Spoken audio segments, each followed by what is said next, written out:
સદગુરુદેવની જય, રામદેવજી મહારાજની જય. વાલા આત્મબંધુઓ બધાને ખૂબ ખૂબ સીતારામ. આજે આપણે જે વાત કરવી છે તે વાણંદ જ્ઞાતિના મહાપુરુષ સંત શ્રી સેન બાપા થઈ ગયા. એની આપણે આ ઐતિહાસિક વાત છે, જે 700 વર્ષ તેને થઈ ગયા. એ વાત આપણે આજે મહાપુરુષની કરીએ. આ બધા ભૂલ થાય તો માફ કરજો. સંત દેખી નમન કરીએ, સંત દેખીને નમન કરીએ, ઝપટ નમાવીએ શીશ. ગુના તો ક્યાં કરે,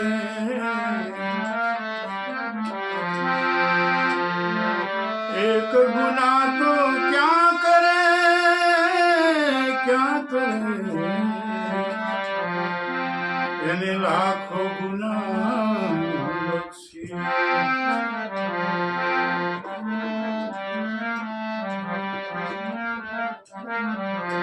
સંત દેખી નમન કરીએ, ઝપટ નમાવીએ શીશ. એક ગુના તો ક્યાં કરે, લાખો ગુના બક્ષીશ. જે સંતોને ચરણમાંથી લાખો ગુના હોય તો એ સંતો માફ કરી દે છે, એવું આ ચોપાઈ દ્વારા સંતો કહી ગયા છે. અને આ સેન બાપા જે મધ્યપ્રદેશમાં અને બાંધવ ગઢ જે કે છે ડુંગરા ઉપર જે બનેલો છે ને, અહીંયા આ મહાપુરુષ એ બાંધવગઢમાં થઈ ગયા કે છે. અને સંવત 1357 થયા. અને એમના બાપુજી જે હતા એમનું નામ કે છે દેવીદાસ બાપા હતું, અને માતાનું નામ પ્રેમ માતાજી હતા. એવા આ મહાપુરુષનો જન્મ એ વખતે 700 વર્ષ આજુબાજુ, જ્યારે કબીર, મીરાબાઈ, નરસિંહ મહેતા આ બધા મહાપુરુષો ઈયરસામાં થઈ ગયા. અને રામાનંદાચાર્યના એ શિષ્ય હતા કે છે. અને એમના બાપુ પણ રામાનંદના શિષ્ય બનેલા હતા. અને અવારનવાર ભજન, કીર્તન, સત્સંગ ત્યાં હોય જ, કારણ કે જેને જેને હરિગુરુ સંતનું ચરણ લીધું હોય અને ભક્તિને માર્ગે જે જીવતા હોય, તો એ લોકોનું એવું ધ્યેય હોય જ કે જેમાં સંતો ભક્તો આવતા હોય, ભજન કીર્તન થતા હોય, પરમાર્થી વૃત્તિ બધી હાલતી હોય, હરિભજન હોય. તો મૂળ વાત આપણે કરીએ, એ બધું હરિજનમાં જ ગણાય, હરિભક્તિમાં જ ગણાય. એવા એ અવારનવાર કહે છે સંતો અવર જવર રહેતી જ.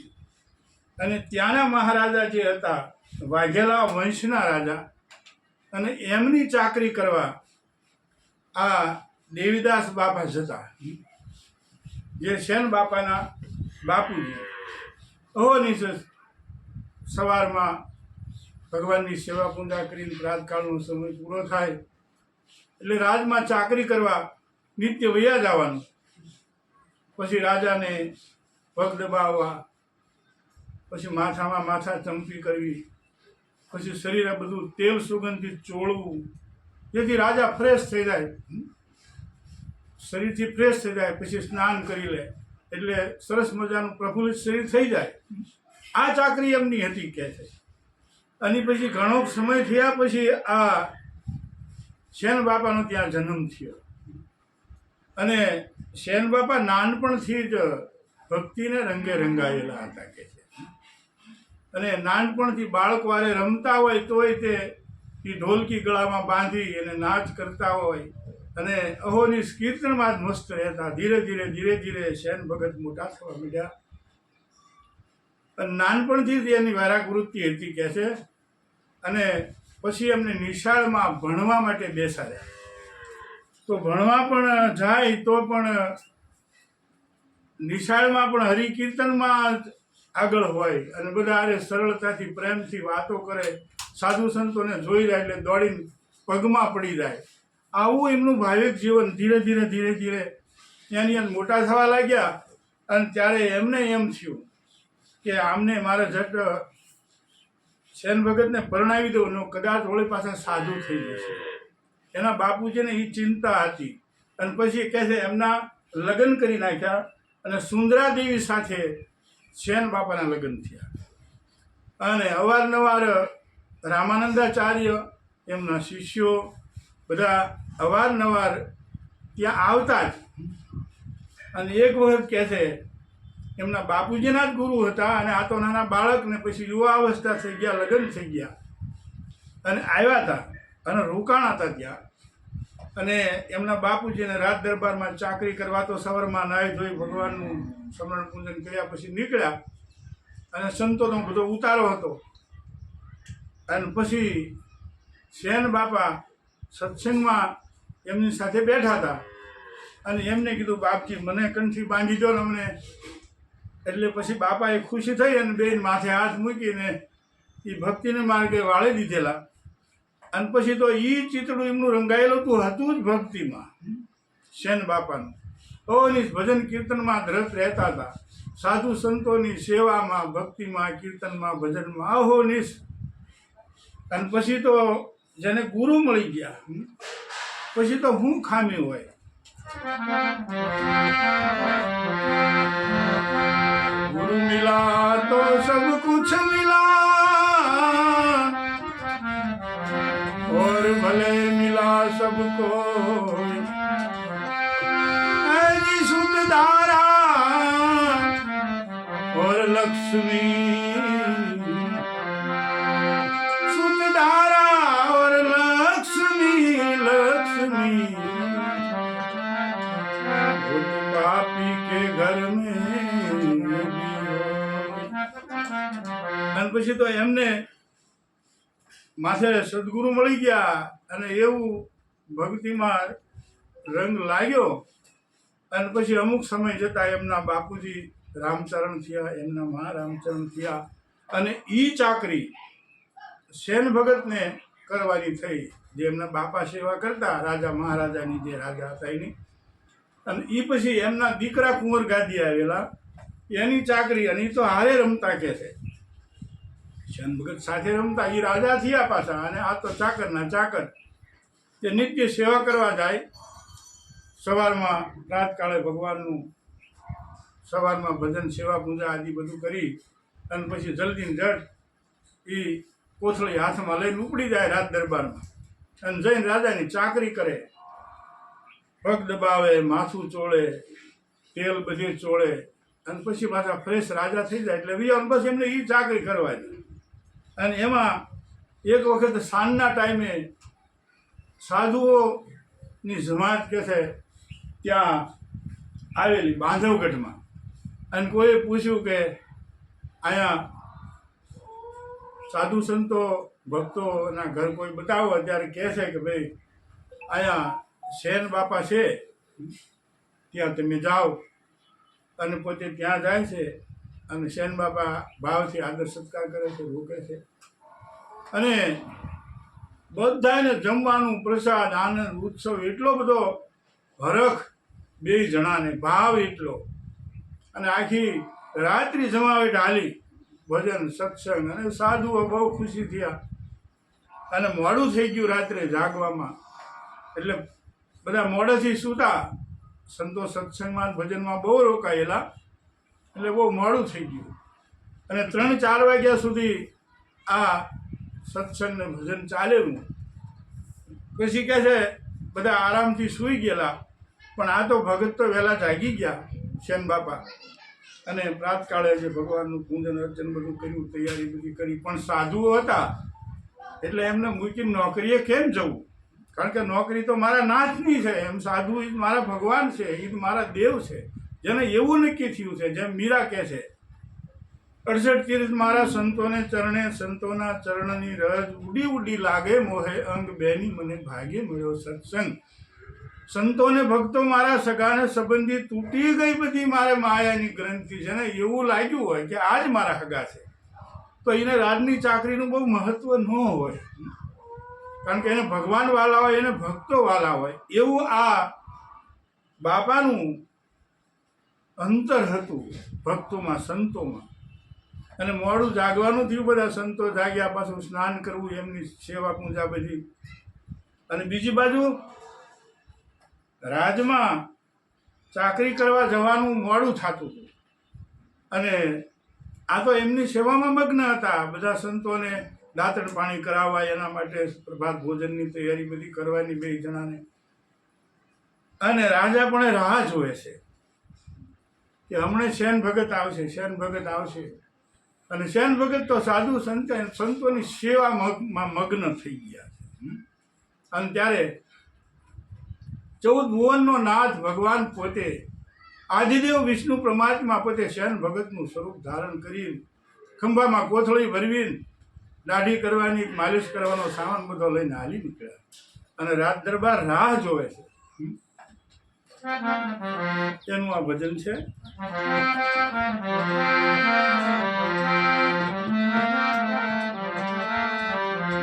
એવા છે નારે ભગત ભક્તિ કરે, અન માધવ ગઢની રે મોજાર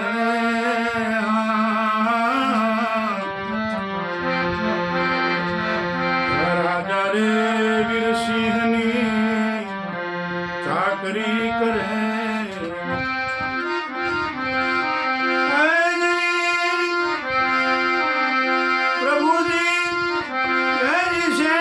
ભગત થઈને જાય રે, એવા શેન રે ભગત ભક્તિ કરે.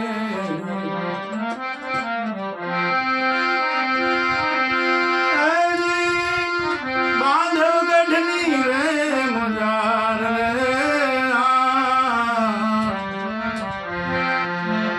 નાલી 14 ભુવનનો નાથ એ રાજાની વીરસિંહની ચાકરી કરવા માંડે છે.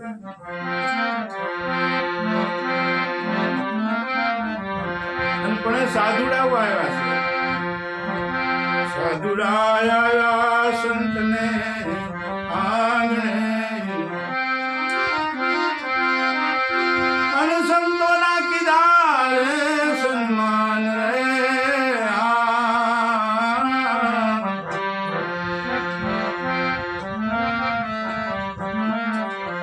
ભોજન રે જમાડ્યા સંતોને ભાવતા.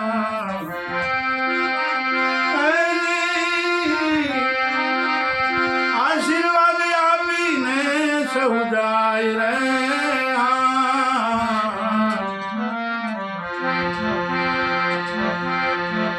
વસન રે ભગત ભક્તિ કરે,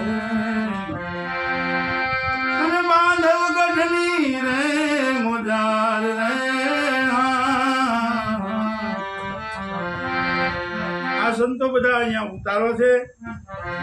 અને બીજી બાજુ 14 ભુવનનો નાથ એ રાજાનું માથું દબાવે છે, રાજાના પગ દબાવે છે, આવી ચાકરી કરે છે, તેલ ચોળે છે. અને રાજા તો આર્થિક રીતે બીમાર રહેતા જ તાકે છે. અને એ આવે એટલે આમ સારું થઈ જાય, શેન ભગત સેવા કરે એટલે આવી રીતે ચાકરી કરે છે. ભગવાન પોતે શામળીઓ શેઠ થઈને આવ્યા છે.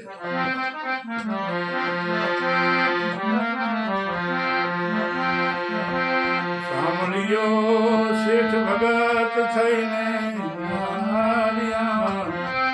આવ્યા તો રાજને દરબાર રે.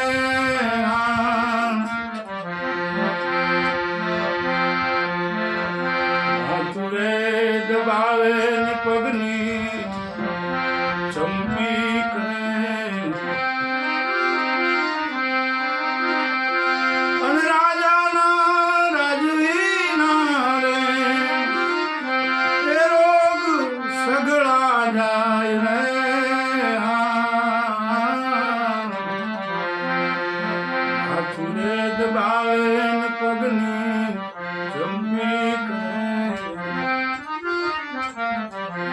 રાજા એકદમ ખુશ થઈ ગયા. શેના શેના તારો હાથ હાથ કેવો ફરે છે, અને હું હાવ એટલે હાવ રોગમુક્ત થઈ ગયો, મને હાવ સારું થઈ ગયું. શેના આ રાજા પોતે વાત કરે છે, અને 14 ભુવનનો નાશ આ ભગત માટે, એના સંત માટે પોતે વાણંદ થઈ અને પોતે રાજાની ચાકરી કરે છે. મોટો મહારાજા, વિશ્વનો માલિક ઈશ્વર આજે એના ભગત માટે એક વાણંદ થઈ અને દાઢિયું કરે છે. જુઓ તો કેટલી લીલા છે, ભગવાન ભક્તો માટે કેટલા તૈયાર છે. અને પછી જવાની તૈયારી કરે છે કે બાપજી અમે હું રજા લઉં, કારણ કે મારે ત્યાં સાધુડાઓ આવ્યા છે. કે છે હા, ભગવાન પોતે રજા લે છે અને કહે છે મારે ત્યાં સાધુડાઓ આવ્યા છે ને એટલે મારે જવાનું છે. આજે ખુશીથી જાવ છે. અને ભગત તમે મને હાવ સરસ મજાનો પ્રફુલ્લિત બનાવી દીધો, મને મારું શરીર બીમાર હતું, હાવ સ્વસ્થ થઈ ગયું, બહુ સારું થઈ ગયું મને કે. અને આવું તો મેં કોઈ અનુભવ્યું નથી. તમે મારા ઉપર હાથ ફેરવો છો, તેલ ચોળો છો, ત્યાં તો મને બિલકુલ રોગ નથી રહ્યો, અને હાવ રોગમુક્ત થઈ ગયા એ મહારાજા. અને એટલા બધા ખુશી થઈ ગયા. અને તરત કે ઊભા રહ્યો, શેન ભગત ઊભા રહ્યો, અને તરત એ રાજમાંથી સોના મારોનો ખોબો ભરીને લાવે છે. કે છે અને તમારી કોથળી લાવો અહીં, અને કોથળીમાં સોના મારો ખોબા ભરીને નાખી દે છે. કે બાપજી આટલી બધી, કે ના ના શેન ભગત તમારે કામ આવશે. અને 14 ભુવનનો નાથી મુઠ્ઠીઓ વાળીને પછી કોથળી મૂકીને ક્યાંક ભાગી જાય. ભગવાનને જ ભાગી જાય છે.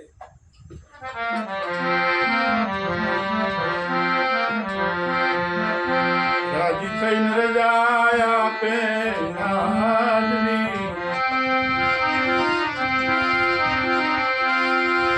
આલી દે ઘણા સાચા રતન રે.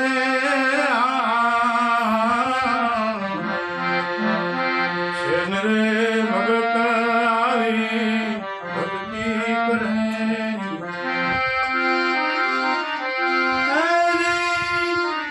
બાંધગઢની રે મોજાર રે. અને બીજી બાજુ ભગવાન તો કોથળી મૂકીને ભાગ્યા. શેન ભગત ઉતાવળા તૈયારી કરે છે. સાધુ મહાત્માનો વિદાય કર્યા, પ્રભાત ભોજન જમાડી દીધું. 10 વાગ્યાનો ટાઈમ થઈ ગયો અને ચાકરીમાં બહુ મોડું થઈ ગયું. રાજા મારી ઉપર ખીજા છે. અને 14 ભુવનનો નાથ પોતે આ કામ કરીને વહેતા થઈ ગયા છે. અને જલ્દી જટ ઈ હાથમાં કોથળો લઈને દોટ મૂકી ભગવાને. સાધુઓને શેન ભગતે, ભગવાન તો નીકળી ગયા છે, અને શેન ભગત એ કોથળી માલિશ કરવાની, એ દાઢી કરવાના અસ્ત્રાને બધું લઈને દોટ કાઢી જલ્દી જટ. અને બીજી બાજુ તરત જ તે એ રાજા કહે છે કે હવે તમે જાઓ ને જટ અને શેન ભગતને બોલાવો, કારણ કે મારે એનું કામ છે. મને આટલું બધું સ્વસ્થ કેમ થઈ ગયું, સારું થઈ ગયું, એટલે મારે એને મળવું છે. અને ત્યાં તો એ માણસ ઝાંપા બહાર નીકળે ત્યાં તો શેન ભગત હાજર થઈ ગયા છે રાજમાં. એટલે કે સારું, તમને જ બોલાવવા આવતા હતા, કારણ કે તમારી આ કોથળી પડી રહી છે. કારણ કે કોથળી મૂકીને ભગવાન ભાગી ગયા હતા. સોના મોરોની કોથળી ભરેલી મૂકીને ભાગી ગયા હતા ભગવાન. એટલે એમાંય ખાસ કરીને કે આમને કોથળી આપી દેવી. શેન ભગત એમના બી ગયા અને પોતે ત્યાં તમને દાખલ થાય છે. રાજા કે આવો આવો શેન ભગત, આજ તમને મારે આજે હોના મોર આપી, તમે લઈને ગયા નહીં. અને તરત જ કહે છે પણ આ હોના મોર કે હા, તમે મને જુઓ ને, આ બધી દાઢી કરી નાખેલી, માલિશ કરી નાખ્યું, તંદુરસ્ત શરીર કરી નાખ્યું. તમે આવું આ રોગ મને ઘડીકમાં તમે મટાડી દીધો. અને શેન ભગત વિચાર કરવા માંડ્યા કે આ મેં દાઢી કરી નથી, મેં કંઈ આમની ચાકરી કરી નથી, અને આ શું થયું. પણ સમજી ગયા. સમજા શેન રે ભગત બધું સમજી ગયા.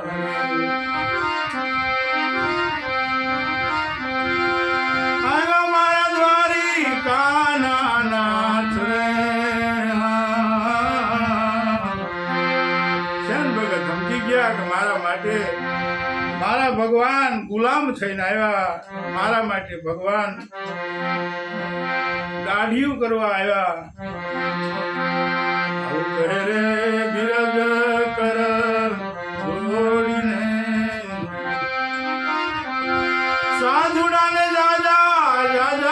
સીતારામ રે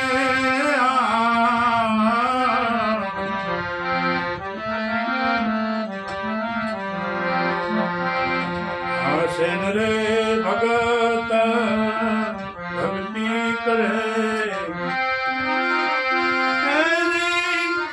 બાંધવ ગઢની રે મોજાર રે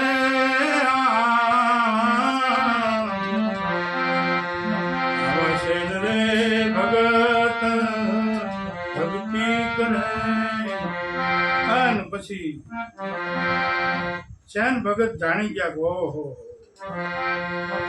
આ તો મારા નાથે મારી લાજ રાખી છે અને તરત રાજાને કહે છે મહારાજ આ સોનામોરાની કોથળી તમને અર્પણ અને આજથી આ બધી ચાકરી મારે કરવી નથી મહારાજ અને ત્યારે એ કહે છે ભગત તમને એ શું દુઃખ છે કે મહારાજ આજ મારો ભગવાન તમારે ત્યાં એક વાણંદ થઈને આવ્યો મારું સ્વરૂપ ધારણ કરીને આવ્યો મારા ભગવાનને મારા માટે આટલું વેઠવું ન પડે એ મને તકલીફ છે એટલે મારે નોકરી નથી કરવી મહારાજ અને પછી તો કહે છે એના પગમાં પડી જાય છે તો સાચી વાત છે શેન ભગત આજ મને રોગ મુક્ત કરી નાખ્યો તમે કારણ કે ભગવાન આવ્યા તો તમે કોથળી તો આ હું હારે લાવ્યો મહારાજ આ જુઓ મારી કોથળી એટલે કે કોથળી તો એકની એક છે તો આ દાઢી કરી ગયા સાફ કરી ગયા કે એ મારો નાથ આવી ગયો અને એ પણ પગમાં પડી જાય છે અને કહે છે આજથી મને તમે કંઠી બાંધો પછી એમના શિષ્ય બને છે અને સેન બાપા પછી તો જગપ્રસિદ્ધ થઈ જાય છે કારણ કે કબીર સાહેબ પણ રામાનંદના શિષ્ય હતા અને સેન બાપા પણ રામાનંદના આચાર્યના શિષ્ય હતા એ 700 વર્ષ આજુબાજુનો આ ઇતિહાસ છે આવા સંતો આવા ભક્તો આપણને ઘણું બધું કહી જાય છે કે ભગવાનની ભક્તિ કરવાથી કંઈ નુકસાની જવાની નથી આપણો ભગવાન આપણી લાજ રાખશે જ આવા ભક્તોને સંતોને આપણે કોટી કોટી વંદન કરીએ જય સિયારામ જય સિયારામ જય સિયારામ